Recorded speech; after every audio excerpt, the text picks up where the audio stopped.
Our index gas tax here in Kentucky has allowed the transportation cabinet and county and city governments to barely keep up with the needs that we face.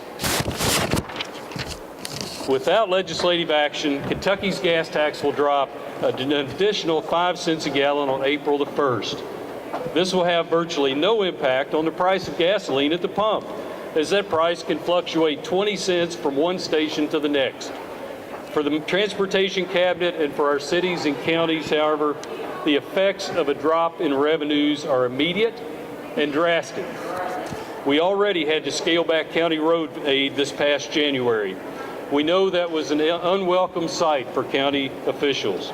A check that you depend on to run your transportation departments was smaller than you expected it to be. Without action on the gas tax, that's going to happen again and again until we bottom out at 2009 funding levels, back where we were 6 years ago. We all work hard every day to spend the gas tax revenues wisely. When potholes are fixed, when salt is applied to icy roads, when weeds are cut, when roads are resurfaced and bridges are replaced, the public is always glad to see it done.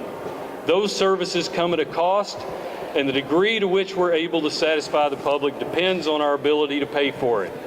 I think most of the facts and figures have been mentioned today, but I would like to add two. One is the number 40,000 and the other is the number 60,000.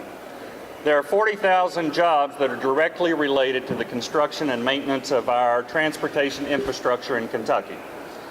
Some of those jobs, many of those jobs, would be at risk if this legislation is not passed. So in that sense, this bill is a jobs bill. The other number, 60,000, that's roughly the number of employers in this state who depend upon our transportation system to keep their doors open.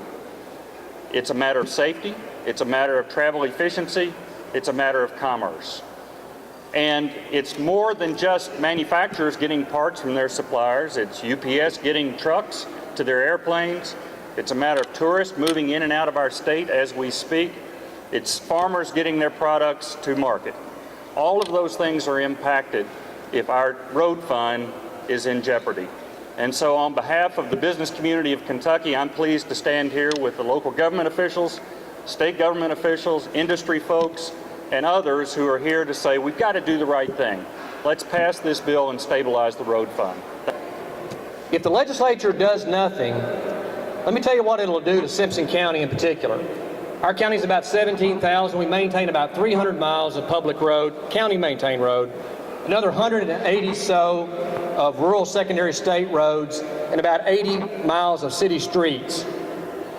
If the fuel tax drops again in April, as it's expected to do, next year Simpson County will lose about $550,000 of funding to local rural roads and city streets.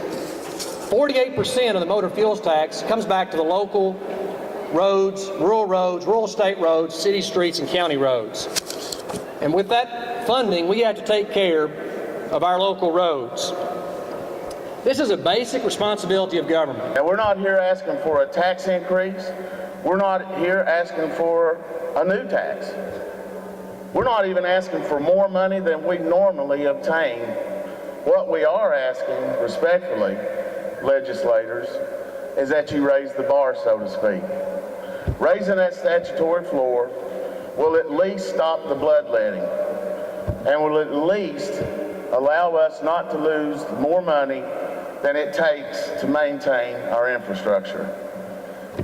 What we need is we need action, and we need action before you adjourn tomorrow. Please do so. We are a commonwealth, and we must consider all of our counties when making decisions in the legislature, not just where you're from and how it affects your county.